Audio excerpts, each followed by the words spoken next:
One Minute to Better Life. Kedewasaan rohani akan membuat kita jadi mengerti bahwa mujizat besar atau kecil, atau perintah peraturan firman Tuhan serta janji firman Tuhan besar atau kecil, semua bagi Tuhan adalah sama. Oke?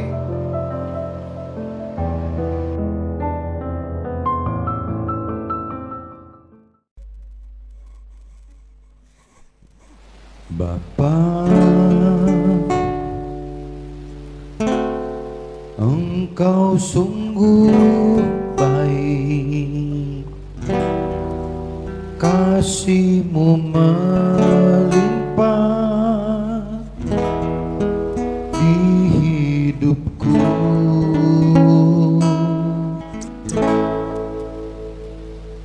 Bapa,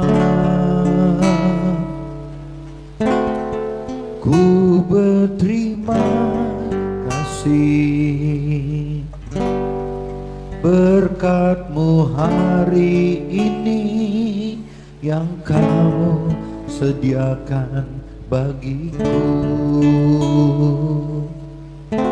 Ku naikkan syukurku buat hari yang Kau beri, tak habis-habisnya kasih dan rahmat-Mu. Selalu baru dan tak pernah terlambat pertolongan-Mu, besar setia-Mu di sepanjang hidupku.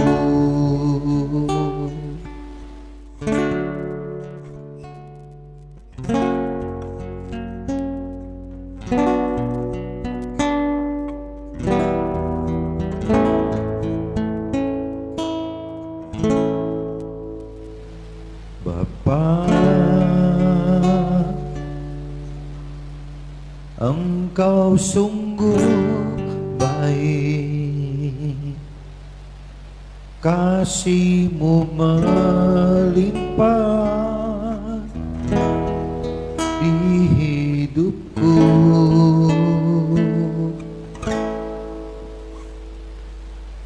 Bapa, ku berterima kasih berkat-Mu hari ini yang Kau sediakan bagiku. Ku naikkan syukurku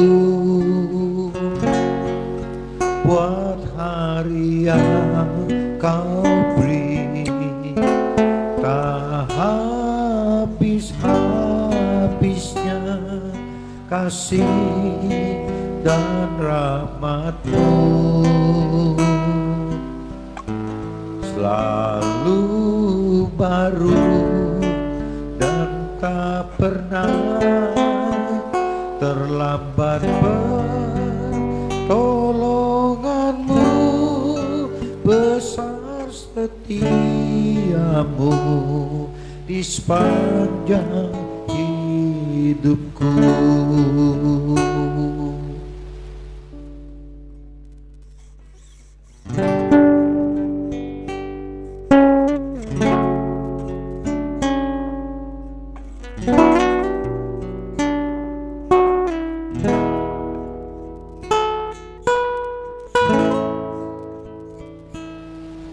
Ku naikkan syukurku buat hari yang Kau beri, tak habis-habisnya kasih dan rahmat-Mu. Selalu baru dan tak pernah terlambat pertolongan-Mu, besar setiamu di sepanjang hidupku. Besar setiamu, besar setiamu,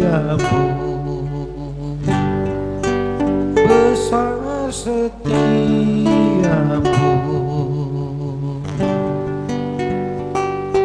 di sepanjang hidupku.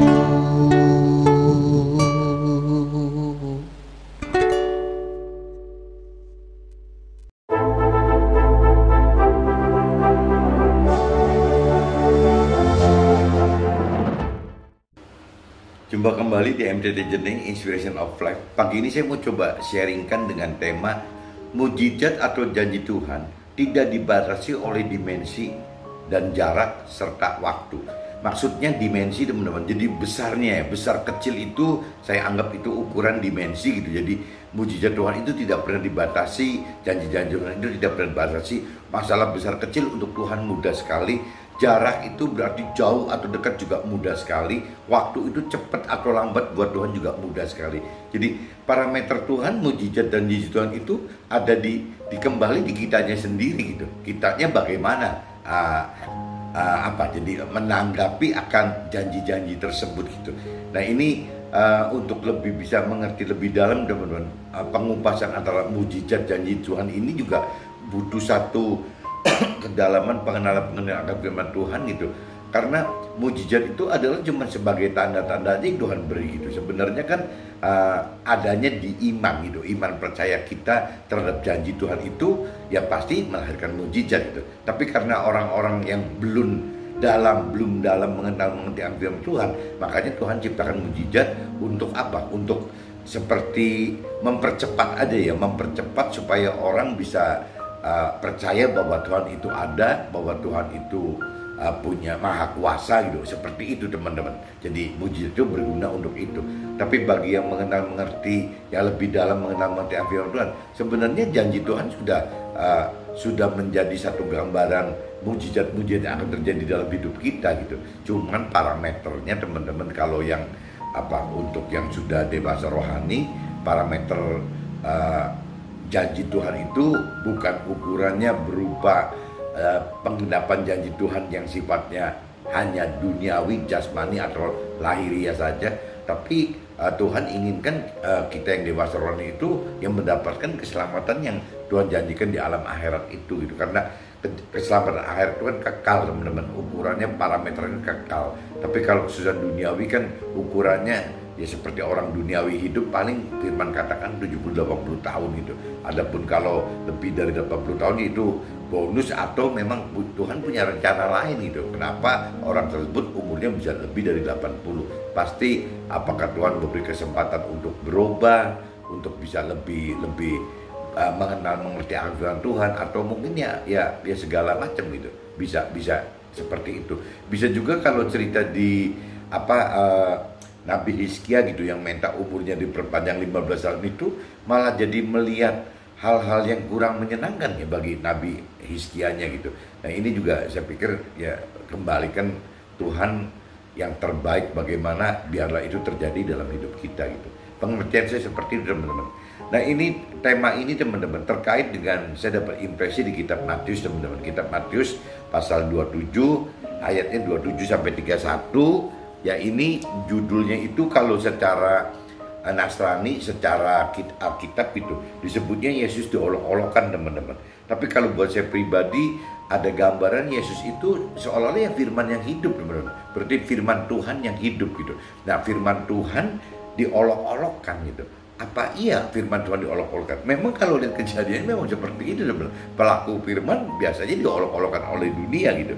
Nah ini saya coba baca, teman-teman. Jangankan kita gitu, Nabi Isa, Yesus aja diolok-olok kok sama-sama pada zamannya gitu.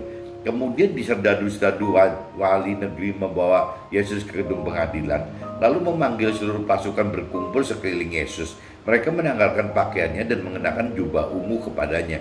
Mereka menganyam sebuah mahkota duri dan menaruhnya di atas kepalanya, lalu memberikan dia sebatang bulu di tangan kanannya. Kemudian mereka berlutut di hadapannya dan mengolok-olok dia. Katanya, "Salam hai Raja orang Yahudi." Nah ini perlakuan pelaku firman ini seperti ini teman-teman. Apabila nanti kita atau teman-teman melakukan firman, jadi tidak aneh gitu, kita akan dapat olok-olok semacam ini, itu tidak aneh gitu. Dari siapa? Ya dari orang dunia, bahkan mungkin dari keluarga kita sendiri loh teman-teman. Mungkin suami bisa terjadi istrinya yang mengolok-olok, nanti istri bisa suaminya yang mengolok-olok, bisa juga orang tua anak-anak yang mengolok-olok, bisa juga anak-anak teman-teman. Saya punya teman gitu ya, anaknya malah diolok-olok orang tuanya gitu. Jadi memang resiko melakukan firman seperti itu teman-teman. Kalau kita yang sudah lebih mendalami, lebih mengerti akan firman Tuhan, lebih mengenal, lebih mengerti akan firman Tuhan, memang kita butuh diolok-olok teman. Kalau kita tidak diolok-olok, kita jadi akhirnya tidak mengandalkan Tuhan gitu. Tapi waktu kita terbentur dan diolok-olok, justru ini adalah peluang kita benar-benar pegangan dengan Tuhan. Karena tidak ada yang bisa diharapkan lagi di luar Tuhan gitu. Karena ketemu dunia ya pasti memperolok-olok kita. Bukan cuma memperolok, tapi bisa juga menindas kita, bisa juga menyisikan kita gitu. Jadi segala macam gitu. Itu resiko melakukan firman seperti itu gitu. Nah, mereka meludahinya, mengambil bulu itu dan memukulkannya ke kepalanya. Coba bayangin, sampai diludahin, bukan cuma diolok-olok, tapi diludahin. Ini Yesus loh, Nabi Isa loh. Ya apalagi kalau kita diludahin, belum diludahin aja udah marah. Buktinya Nabi Isa, Yesus tidak marah kok. Gitu ya. Ya ini konsekuensi teman-teman. Konsekuensi bahwa melakukan firman adalah seperti ini gitu. Sesudah mengolok-olokkan dia, mereka menanggalkan jubah itu daripadanya dan mengenakan pula pakaiannya kepadanya. Kemudian mereka membawa dia keluar untuk disalibkan. Jadi saya cuma cerita di kitab Matius 27 ayat 27 sampai 31 ini adalah ya cuma menyinggung bahwa melakukan firman Tuhan itu ya dengan konsekuensi diolok-olok teman-teman. Tapi pagi ini saya tidak akan ngupas ke sini gitu karena saya sudah pernah sharingkan yang kitab Matius 27 31 ini. Nah, saya pengen bicara dari sisi yang lain teman-teman.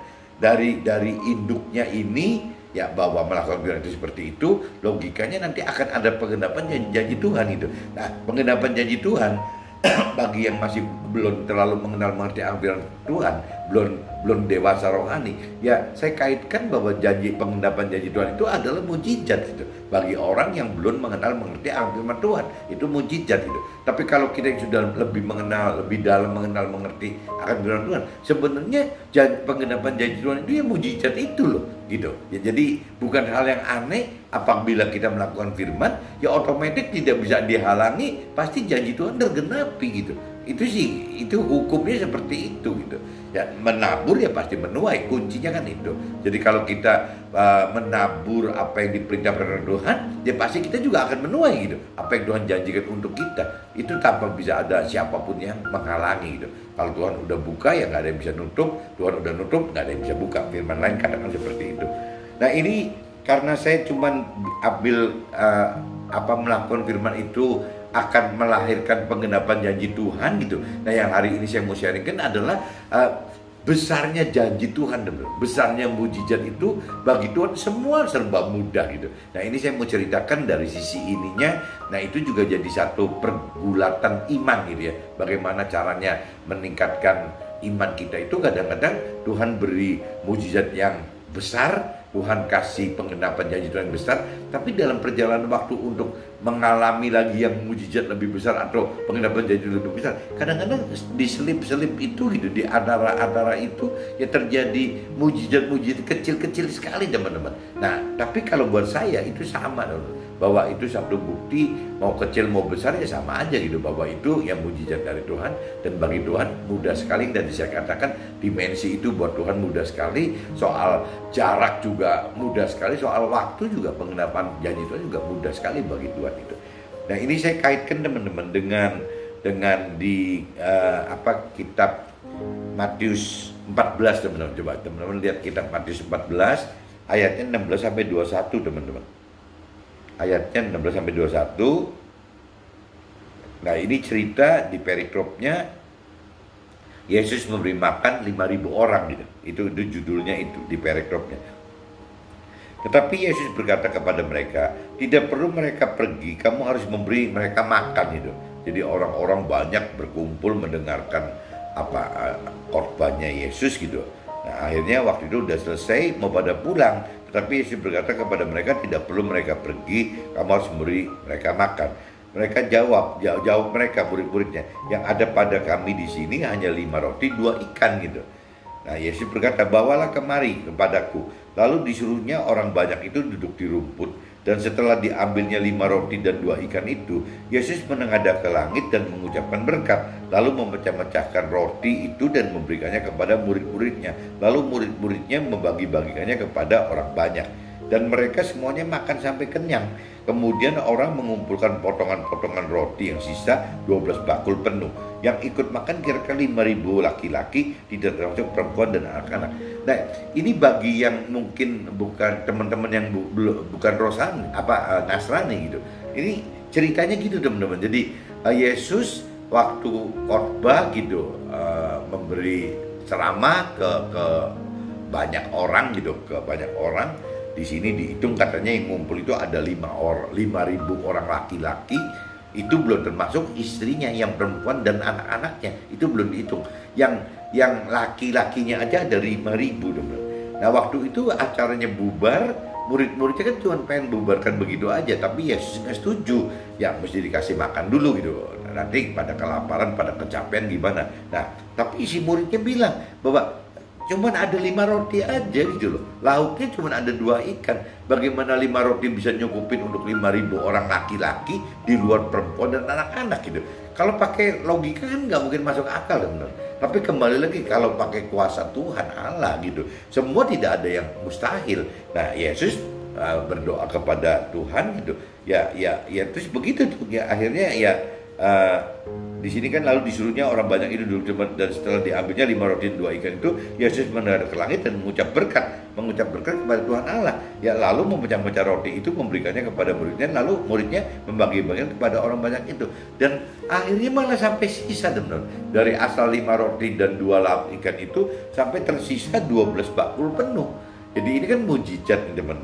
Jadi mujizat kalau menurut menurut kita gitu, menurut teman-teman, mujizat ini kan bukan kecil teman-teman. Dari asal muasal 5 roti 2 ikan bisa cukup untuk sampai 5.000 orang gitu.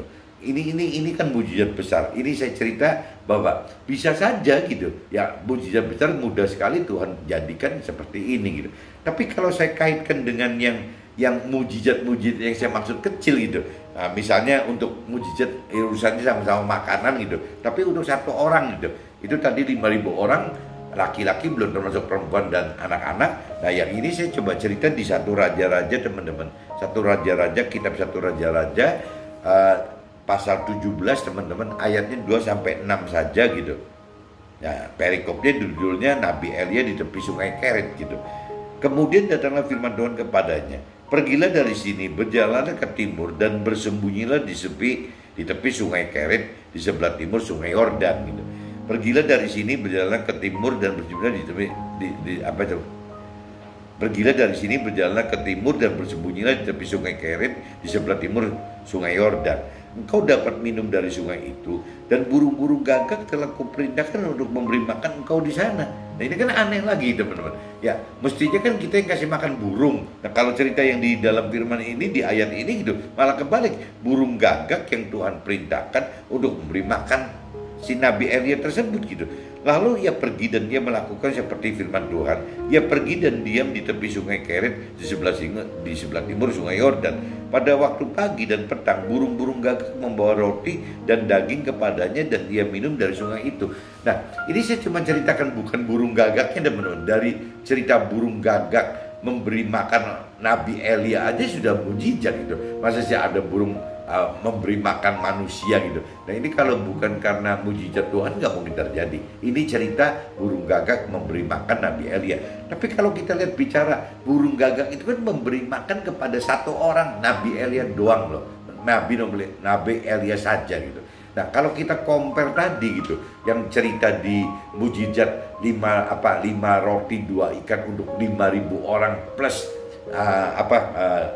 belum termasuk perempuan dan anak-anak. Saya nggak ngerti itu perkaliannya mesti berapa gitu. Kalau memang misalnya semua orang laki-laki rata-rata dianggap bawa istri gitu ya, atau ada yang nikah atau belum nikah, ditambah anak-anak, anggaplah anak-anak ada yang 2 atau 3 gitu ya. Saya nggak ngerti apakah logik gitu kalau 5 itu bohong-bohongnya dihitung 2 kali lipat gitu.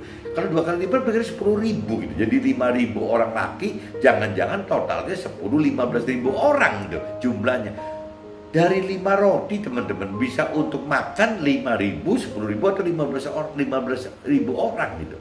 Itu dari 5 roti loh. Jadi kalau di rata-rata 1 roti berapa? Nah, sedangkan dari sisi yang terjadi di satu kitab Raja-Raja, kitab satu Raja-Raja pasal 17 tadi itu di ayat 26, itu hanya burung gagak memberi 1 orang Nabi Elia saja.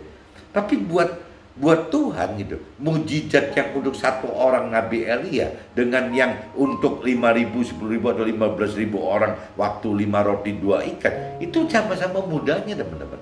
Meskipun secara versi manusia yang belum mengenal mengerti akan firman Tuhan secara dalam, bisa-bisa dianggapnya begitu gitu. Ya bahwa kalau yang sudah mujizat yang besar sekali berarti itu Tuhan gitu. Kalau mujizat yang kecil berarti bukan Tuhan. Itu sih kebenaran aja terjadi begitu. Dalam pola pikir rohani, dalam pola pikir Tuhan, itu seperti hal itu tidak ada teman-teman. Tidak ada seperti itu. Kenapa? Karena Tuhan itu tidak dibatasi oleh dimensi, oleh jarak maupun oleh waktu gitu. Jadi Tuhan itu tanpa jarak ini, tanpa batas itu gitu. Jadi buat Tuhan sama mudahnya teman-teman memberi makan 1 Nabi Elia dengan memberi makan 5.000 atau 10.000 atau 15.000 orang sekaligus. Buat Tuhan itu sama mudahnya. Nah, ini yang kita mesti sadari bahwa dalam kehidupan kita banyak sekali mujizat-mujizat yang Tuhan tunjukkan pada kita, meskipun kadang-kadang kita akan excuse bahwa kalau kecil dianggapnya itu bukan mujizat gitu. Itu sih gak kebenaran aja terjadi seperti itu. Padahal kan di dalam Tuhan kan tidak ada barang yang tidak kebetulan teman. Semua sudah Tuhan rancangkan dan rencanakan sejak awal bagi kita gitu. Kenapa bisa begitu? Ya karena Dia Tuhan gitu. Kalau kita kan nggak bisa. Kita merencanakan sesuatu untuk istri kita atau suami kita atau mungkin untuk anak-anak kita, cucu kita aja tidak mudah udah. Apalagi ini dijamin sampai masuk ke alam akhirat loh. Tuhan itu kalau merancangkan rencana untuk kita itu sampai masuk ke alam akhirat. Tinggal problemnya kita mau nggak gitu, taat dan takut akan Tuhan, cuma itu aja teman. Nah, ini saya sudah bicara ngait hari ini agak khusus ngait 3 kitab teman, kitab Matius 27 ayat kita pasal 27 ayat 27-31, ngait juga kitab Matius pasal 14 ayat 16-21, dan ngait juga kitab 1 Raja-Raja pasal 17 ayat 2-6. Ini saya sudah ceritakan semua 3-3-nya. Nah, ini saya coba masuk ke dalam apa yang terjadi dalam kehidupan saya gitu. Kedewasaan rohani akan membuat kita dapat lebih merendahkan diri. Maksudnya jadi kita bisa jadi lebih rendah diri kepada hal-hal yang tidak sejalan dengan pikiran dan perasaan serta kehendak kita, bahkan yang tidak seiman percaya dengan kita, bahkan kepada olok-olok yang harus kita hadapi ini semua oleh karena pengenalan pengertian akan firman Tuhan kita semakin mendalam gitu. Jadi maksudnya kedewasaan rohani itu merubah kita teman-teman. Yang tadinya kita congkak atau nggak mau kalah atau gimana, tapi setelah kita mendapatkan kedewasaan rohani, kita akan berubah teman-teman. Jadi kita akan lebih merendahkan diri gitu. Intinya itu teman-teman. Nah, kita jadi bisa lebih, ini ceritanya kan tadi ngaitnya kan dengan kitab Matius 27 ayat 27-31, bagaimana Yesus diolok-olok juga dia harus tetap rendah hati gitu. Bukan rendah diri ya, rendah hati gitu. Rendah hati kepada hal-hal yang tidak sejalan dengan pikiran dan perasaannya gitu. Kita jadi bisa lebih menerima hal-hal yang kita anggap kurang benar dengan cara yang lebih bijaksana, baik perkara tubuh dan jiwa serta roh berarti kan kaitannya rohani gitu, sekalipun gitu. Karena kita sudah tahu bahwa konsekuensi untuk lebih dewasa rohani adalah toleransi sebagai jembatan. Bagaimana menjadi jembatan supaya kita menjadi lebih dewasa rohani? Ya biasanya selalu terkaitnya dengan ya harus merendahkan hati tadi teman. Ingat ya, bukan merendahkan diri ya, merendahkan hati gitu. Jadi memang sudah itu satu syarat gitu, bagaimana caranya untuk mendapatkan kedewasaan rohani, kita harus merendahkan hati kita gitu. Kedewasaan rohani juga mengakibatkan kedalaman akan pengenalan dan pengertian akan firman. Itu akan ada dampaknya, teman. Setelah kita dewasa rohani, itu mengakibatkan kedalaman akan pengenalan dan pengertian akan firman lebih dalam gitu, mengenal lebih dalam, sehingga banyak hal-hal yang dapat Tuhan bukakan dan berikan pengertian-pengertian baru tentang firman ya, dari sisi Tuhan yang kita tidak ketahui sebelumnya. Kita lebih peka akan roh Tuhan gitu. Jadi setelah kita mengalami kedewasaan rohani, teman-teman, biasanya akan ada peningkatan kedalaman pengenalan firman Tuhan itu akan lebih dalam bagi kita gitu. Dan Tuhan juga bukakan, teman-teman, Tuhan dengan kita menghidupkan roh Tuhan, Tuhan membukakan pengertian-pengertian baru gitu akan firman Tuhan gitu. Nah, ini tidak semua orang dibukakan Tuhan sama gitu. Jadi tergantung dari tingkat kedalaman pengenalan akan firman kitanya gitu. Itu kalau tidak kita mendalami ya susah, teman. Untuk pengenalan firman itu akan berbeda gitu. Nah, kedewasaan rohani juga mengakibatkan tingkat iman percaya kita meningkat gitu. Kita jadi lebih percaya dan lebih berani melakukan firman karena kita lebih tahu rancangan dan kehendak Tuhan bagi hidup kita terkait dengan dasar-dasar firman yang harus kita lakukan agar maksud dan janji Tuhan dapat tergenapi dalam hidup kita gitu.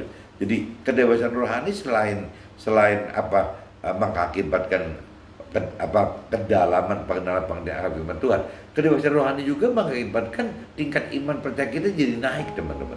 Jadi kita jadi lebih percaya, kita lebih berani gitu melakukan firman Tuhan karena kita sudah lebih mengenal rancangan dan kehendak Tuhan gitu.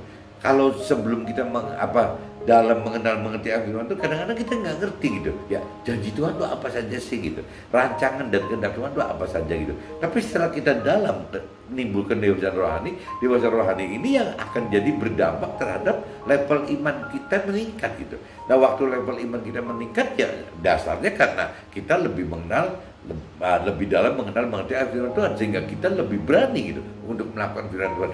Ini terkait semua, teman-teman, dan semakin dalam kita mengerti firman Tuhan, semakin kita tinggi meningkatkan level iman percaya kita pada Tuhan itu. Ya biasanya otomatis roh Tuhan ini benar-benar hidup, teman-teman. Roh Tuhan itu akan benar-benar hidup dalam kehidupan seharian kita, ditambah firman juga akan hidup gitu. Ya, firman Tuhan, pengertian firman Tuhan ini akan hidup. Jadi akhirnya kita hidup dari dua sisi, bagaimana terdukung oleh jalannya perintah peraturan hidup, kebenaran hidup dari firman Tuhan, dan juga terbantu oleh kuasa dari roh Tuhan tadi, teman-teman. Kuasa dari Tuhan melalui roh Tuhan di dalam roh kita gitu. Nah, ini jadi akhirnya firmannya jadi kuat, teman-teman. Firmannya jadi makin lengkap, pengertiannya makin lengkap, ditambah kekuatan melakukannya, kuasa melakukan firman Tuhannya juga makin kuat gitu. Karena ada roh Tuhan yang dihidupkan. Jadi roh Tuhan menimbulkan kekuatan itu supranatural untuk kita mampu melakukan firman. Nah, sedangkan roh Tuhan di dalam pengertian ini memberi pengertian yang ekstra dibanding orang-orang dunia pada umumnya, jauh sekali gitu. Nah, ini yang menyebabkan kita makin berani melakukan firman, teman-teman. Jadi kita makin tepat melakukan firman karena memang ada roh Tuhan yang dihidupkan di dalam kita, yang dilibatkan ke urusan firman dan melakukan firman Tuhan ini gitu. Nah, ini yang menyebabkan kita jadi berbeda dengan orang pada umumnya ini, teman-teman. Kuasa roh Tuhan ini gitu, kuasa roh Tuhan yang memberi pengertian, kuasa roh Tuhan yang memberi kekuatan untuk melakukan firman Tuhan gitu. Kedewasaan rohani akan membuat kita jadi mengerti bahwa mujizat besar, mujizat kecil gitu ya, perintah peraturan firman yang susah atau mudah gitu, atau janji-janji firman baik yang besar atau kecil, ya semua sama gitu ya, adalah hal yang sama untuk Tuhan gitu. Yang tadi di judul tadi kan, bahwa mujizat atau janji Tuhan itu tidak dibatasi oleh dimensi besar kecilnya, oleh jarak jauh dekatnya, atau oleh waktu cepat atau lambatnya gitu. Jadi semua untuk Tuhan mudah semua, mau yang manapun mudah gitu, mau yang besar mudah, mau yang kecil juga oke, mau cepat bisa, mau lambat juga bisa, mau jauh bisa, mau dekat juga bisa. Jadi buat Tuhan sama semua teman, semua akan tergenapi dengan apa? Jadi dengan mudah dan tanpa dibatasi ruang, waktu, serta besar yang tadi dimensi tadi gitu ya. Jadi semua buat Tuhan mudah semua, baik itu mujizat maupun penggenapan janji Tuhan, teman-teman. Buat Tuhan mudah sekali gitu. Nah, cuman mungkin buat manusia yang beda gitu. Nah, cerita kitab apa ya? Cerita kitab suci di Matius yang tadi pasal 14 tadi ayat 16-21 tentang mujizat untuk 5.000 orang, di mana belum termasuk istri dan anak-anak, bagi Tuhan tidak berbeda gitu dengan cerita di satu kitab Raja-Raja, 1 Raja-Raja 17 ayat 26 tentang mujizat untuk Nabi Elia ya, yang apa, yang hanya satu orang diberi makan oleh gagak gitu. Jadi gak ada problem gitu. Buat Tuhan itu pengen cerita yang 5.000.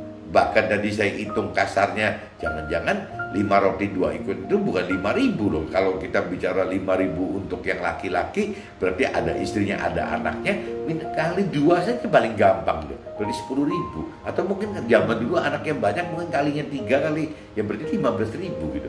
Ya gampang sekali untuk Tuhan memberi makan 5 roti untuk 15.000 orang, 10.000 atau 5.000 orang gitu.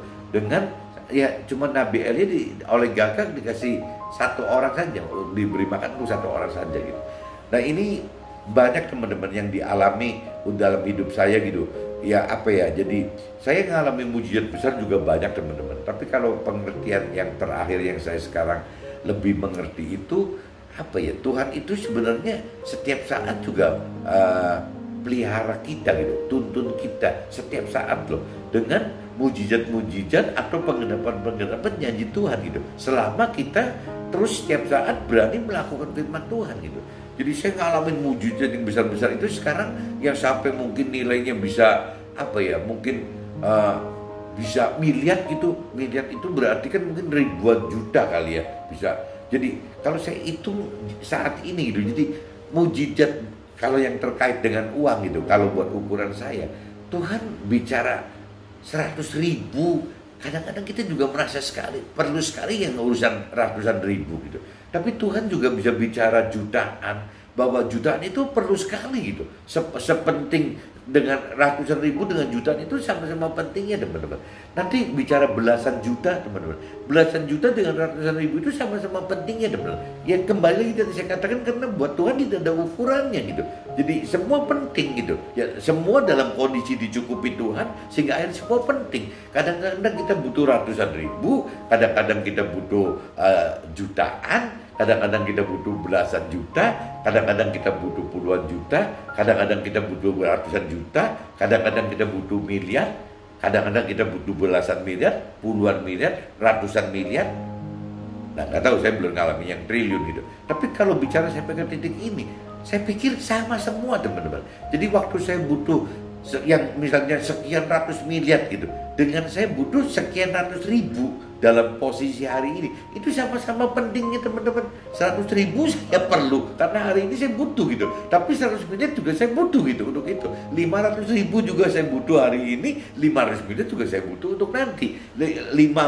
Ya ini nggak habis-habis teman, nggak akan ada habis-habisnya. Kalau di sini kita butuh misalnya 500 miliar, ya di sana, di sininya 500.000 aja kadang-kadang kita nggak ada loh, nggak siap. Nah ini yang Tuhan tuntut kita dalam perjalanan hidup kita, bukan menemukan mujizat-mujizat yang ratusan miliar bagi pengusaha gitu baru dianggap besar, atau yang puluhan miliar gitu dianggap besar, atau yang miliar dianggap besar, atau ratusan juta ya, atau puluhan juta atau juta. Buat Tuhan tidak ada ukuran itu teman, semua sama gitu, buat teman itu sama. Jadi mungkin buat teman-teman yang belum pernah merasakan mujizat yang besar itu nggak usah khawatir teman-teman. Jadi kalau teman-teman mengalami mujizat yang mungkin bunyinya 10.000, puluhan ribu, 100.000, sejuta, itu sama aja teman-teman, nggak ada bedanya. Buat Tuhan itu sama aja gitu. Tuhan itu nggak pernah punya ukuran itu gitu. Dan Tuhan itu bukan jadikan parameter uang atau bahkan dunia. Mungkin kalau secara universal kita sebutnya harta, tahta, dan pemenuhan nafsu duniawi. Tuhan nggak pernah hitung itu kok. Yang itu Tuhan bilang malah nanti ditinggalkan, itu ditinggal itu oleh kita. Waktu kita meninggal, ya itu ditinggalkan semua. Tidak ada yang terbawa satupun gitu. Yang Tuhan mau itu justru bagaimana kita bukan mempersiapkan bekal-bekal duniawi gitu ya, tapi yang Tuhan selalu ingatkan kita itu bagaimana mempersiapkan bekal-bekal akhirat gitu. Nah, bekal-bekal akhirat itu apa? Yaitu bagaimana kita mendalami pengenalan firman Tuhan sehingga kita hidup dengan benar gitu. Dengan benar dalam arti kata tidak berdosa, dalam arti kata ya kita melakukan firman gitu. Kita melakukan perintah peraturan Tuhan yang Tuhan inginkan untuk kita lakukan apa gitu. Nah, waktu Tuhan perintah peraturan kita lakukan hidup itu di dunia seperti firman Tuhan katakan, Tuhan perintah peraturkan, otomatis kita menjadi pelaku firman. Benar. Waktu kita menjadi pelaku firman, otomatis kita akan mendapat penggenapan janji Tuhan gitu. Janji Tuhan yaitu kembali lagi ke keselamatan akhirat. Kalau cerita firman yang paling gampang, yang paling simpel itu kan selalu orang-orang banyak bilang, carilah kalau diuniversalkan ya, carilah Tuhan dan firman-Nya. Ya, nanti Tuhan akan tambahkan untuk kepentingan harta, tahta, dan benar nafsu duniawinya gitu. Ditambahkan loh. Nah, itu firman itu udah kunci utamanya bagi pengusaha, bagi orang karir. Karena orang pengusaha dan karir biasanya berhubungnya soal duit aja, ujungnya ke situ gitu. Nah, ini yang Tuhan ingatkan ya seperti itu gitu, bahwa carilah Tuhan dan firman Tuhan lebih dulu sehingga kita lebih mengerti akan apa sih perintah peraturan Tuhan gitu. Nah, waktu kita melakukan perintah peraturan Tuhan, ya otomatis kita mendapat janji Tuhan teman-teman. Nah, waktu kita mendapat janji Tuhan, otomatis kita masuk ke dalam rancangan kehendak Tuhan. Apa sih ujungnya rancangan kehendak Tuhan? Ya keselamatan akhirat. Ya, bagaimana kita melakukan firman teman-teman agar masuk ke dalam surga. Tapi kalau kita mau lebih, bagaimana juga kita mengajarkan firman gitu supaya kita masuk ke dalam tim pemerintahan Tuhan di dalam surga. Nah, itu tinggal terserah kita. Ya, kita mau masuk kemana? Kalau kita mau lebih maksimal, ya kita mesti harus benar-benar berjuang untuk berani melakukan firman Tuhan. Dan kalau masih Tuhan memberi kesempatan untuk kita mengajarkan firman Tuhan, ya itu harus teman-teman, karena firman-Nya menghendaki begitu gitu. Ya, cuman bentuk pengajarannya mungkin bagi kita pengusaha atau orang-orang yang orang-orang karir yang mungkin bukan seperti kalau di Kristen di Nasrani mungkin jangan kayak pendeta atau kayak pastor gitu kan, romo kan. Nah, mungkin di Muslimnya jangan kayak kiai. Ya, kita cuma sharing kan apa yang terjadi dalam hidup kita yang terkait dengan Tuhan saja. Kita membuktikan bahwa Tuhan kita itu maha besar, maha kasih, itu aja udah cukup kok. Ya, karena banyak orang yang belum ngalamin seperti kita gitu.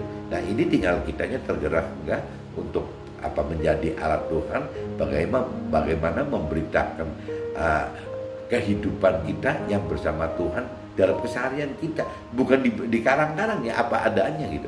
Nah, adapun nanti orang mendengarkan sharing kita, kesaksian kita, mau terima atau tidak terima, itu bukan urusannya kita gitu. Yang penting kita cerita apa adanya, yang apa kita alami dengan Tuhan.